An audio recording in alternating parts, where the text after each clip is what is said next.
Subscribe the channel for latest updates. Press the bell icon.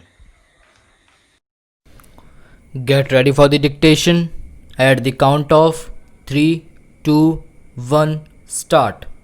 The constitutional position, powers and functions of the President of the Indian Union are laid down in Part 5 of the Indian Constitution. He is the supreme executive of the Indian Union. He exercises his power either directly or through officers under him. He is also the supreme command of the defense forces. The powers of the President may be classified under the following heads: executive, financial, judicial, and special powers. Executive powers. All the ministers, including the Prime Minister, are appointed by him and they hold office during the pleasure of the President. The President also appoints the Chief Justice and other judges of the Supreme Court and the High Court. The Chairman and the members of the Union Public Service Commission are also appointed by him. In short, all administrative functions are done in the name of the President. The President has the power to give his assent or withhold assent and return the bill to the House from which the bill was sent to him. When the Parliament is not in session, the President may promulgate ordinances. Besides, the Parliament is summoned, prorogued, and dissolved by the President. The President also nominates 12 members to the Rajya Sabha and also a few members to the Lok Sabha. Financial powers. The President plays an important role in the financial administration of the country. He is the fiscal head of India. His duty is to ensure its financial stability. He causes the annual budget to be placed before the Parliament. Without his recommendation, no money bill can be introduced in the Lok Sabha. The President has at his disposal the Contingency Fund of India. Out of this fund, he can sanction advances to meet unforeseen expenditures. He appoints the Finance Commission of India, which examines and makes recommendations regarding financial relations between the center and the states. Judicial power. The President has some judicial power. He cannot be punished by any court. Appointment and removal.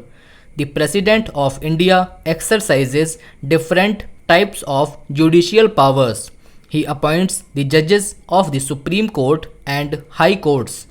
He can remove a judge if he receives an address to that effect from both houses of the Parliament. He can also transfer High Court judges. Pardon. The President has the power to grant pardons, respite or remissions of punishment. He may also reduce the sentence of punishment. The President may also consult the Supreme Court in constitutional matters or any other matter involving question of law.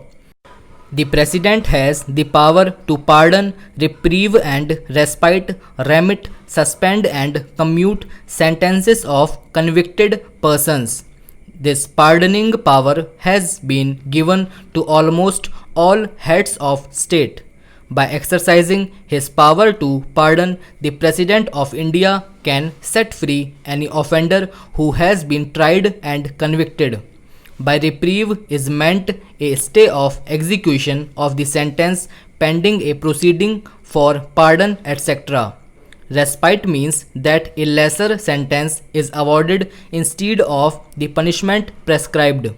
To commute means substituting lighter punishment for harder one. He can exercise this power where the punishment is related to the offense against such laws as are within the executive power of the Union. Only the President has the power to grant pardon in cases of punishment to death. He has also the power to grant pardon, respite, etc. with respect to punishment awarded by military courts. He exercises this power in his capacity as the Supreme Commander of Indian Armed Forces.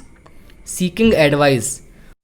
Part 28 of the Indian Constitution arms the President with enormous powers to deal with extraordinary situations such as external aggression, armed rebellion, failure of constitutional machinery in the states. Again, if the President of India is satisfied that the financial stability or credit of India or any part of India has been badly shaken, then he can proclaim a financial emergency. However, proclamation of emergency due to any reason by the President must have to be approved by the Parliament within 1 month. Under Article 143, the President can seek the advisory opinion of the Supreme Court. Any question of law or matter of public importance can be referred by him to the highest court of the land for its advisory opinion.